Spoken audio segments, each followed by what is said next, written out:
வெங்கடேஸ்வரா பள்ளியின் குழந்தை செல்வங்களுக்கு முதலில் வணக்கத்தை தெரிவித்துக் கொள்கிறேன். பள்ளியின் தாளாளர் Rotarian past president Shanmuga Sundaram அவர்களே, பள்ளியின் ஆசிரியர் பெருமக்களே, எனது சக பாஸ்ட் பிரசிடென்ட் ரொட்டேரியன் நைனாமும் அவர்களே, ரொட்டேரியன் ரியாஸ் அவர்களே, உங்களை முதலில் வணக்கத்தை உங்களுக்கு வணக்கத்தை தெரிவித்துக் கொள்கிறேன். கற்கை நன்றே கற்கை நன்றே, பிச்சை புகினும் கற்கை நன்றே, தமிழன் வாழ்க்கை. பிச்சை எடுத்தாவது பிள்ளைங்களை படிக்க வைங்கன்னு சொல்லியிருக்காங்க. அப்படிலாம் நீங்கள் போக வேணாம்டான்னு காமராஜர் முடிவு பண்ணிட்டார். அவருக்கு தோன்றியதே பிள்ளைகள் இந்த உணவு இல்லாத காரணம்ங்கிறது தோன்றிய இடமே இந்த சேர்மாதேவி தான். ஒரு ரயில்வே லைனில் நிற்கும் பொழுது ஒரு சிறுவனை கூப்பிட்டு ஏன்பா ஸ்கூலுக்கு போகலன்னு கேட்குறாப்புல, நீ சாப்பாடு போடுவியான்னு காமராஜரை பார்த்து முதல்வர்னே தெரியாமல் கேள்வி கேட்குறான் பையன். ஆக சாப்பாடு போட்டால் பிள்ளைங்க பள்ளிக்கு வரும் அப்படின்னு உணர்ந்த இடம், காமராஜர் உணர்ந்த இடம் அதுதான் முதல் புள்ளி. ஒரு உணவை கொடுத்தா பிள்ளைகளோட வருகை ஏற்படும்னு. ஆக மத்திய உணவு திட்டம் அப்படிங்கிறது 1957 காமராஜர் அவர்களால் கொண்டு வரப்படுதுன்னு வச்சுக்காங்களேன். அன்னைக்கு நம்மளுடைய தமிழகத்தினுடைய கல்வி பர்சன்டேஜ் பார்த்தீங்கன்னா வெறும் 16% தான்.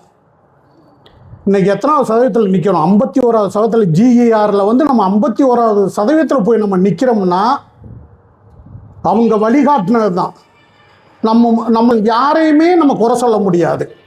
அந்த மத்திய உணவு திட்டத்தை சத்துணவாக நம்ம முன்னாள் முதல்வர் MG ராமச்சந்திரன் அவர்கள் அருமையாக எடுத்துகிட்டு போனார். ஜெயலலிதா அம்மையார் முட்டை போட்டாப்புலன்னா முட்டைன்னு சேர்த்தாப்புல, கலைஞர் வாழைப்பழம்னு சேர்த்தாப்புல. இது ஒரு பக்கம். இந்த முன்னாள் முதல்வர் யாருமே கட்சி பாகுபாடு இன்றி கல்வியில் கை வைக்கவே இல்லை. ஒரு 3 கிலோமீட்டரில் ஆரம்ப பள்ளி, 5 கிலோமீட்டர் நடுநிலைப்பள்ளி அப்படின்னு கலைஞர் கொண்டு வந்து நிப்பாட்டினார். கொஞ்சம் யோசிச்சு பாருங்க. அந்த கல்விக்காக ஒவ்வொரு முதல்வரும் செஞ்சது அடுத்த கட்ட நகர்வு.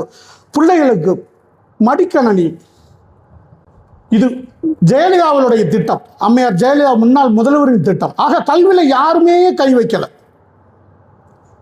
கடைசியில் இறுதியாக பார்த்தீங்கன்னா நம்மளுடைய ஸ்டாலின் வரைக்கும் பார்த்தீங்கன்னா அழகான முறையில் பார்த்தீங்கன்னா நான் முதல்வர் திட்டம் வரைக்கும் இந்த கல்வி விஷயத்தில் அவங்க தொடர்ச்சியாக கொண்டு வந்ததன் விளைவு தான் நம்ம கல்வியில் உயர்ந்து நிற்கிறோம்.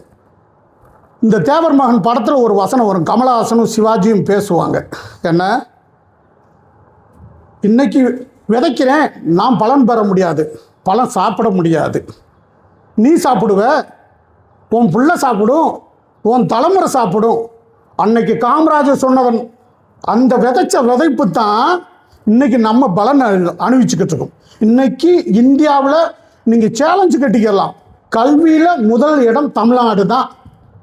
நான் இந்தியா முழுக்க சுற்றி வந்துட்டேன். நான் அதுக்கு அடிப்படை விதைச்சது சிவாஜி கணேசன் சொன்ன மாதிரி தான். விதைச்சது நான், அதுக்கு உகந்த நபர் காமராஜர் மட்டுமே.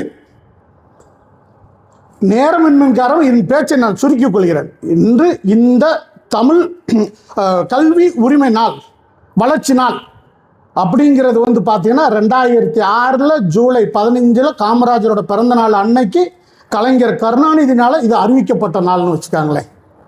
அந்த தலைவர்களை நம்ம போற்றி தொழ வேண்டிய கட்டாயத்தில் நம்ம இருக்கிறோம். இந்த பிறந்தநாள் விழாவில் நான் கலந்து கொண்டமைக்கு உங்கள் அனைவருக்கும் நன்றி சொல்லி விடைபெறுகிறேன். நன்றி, வணக்கம்.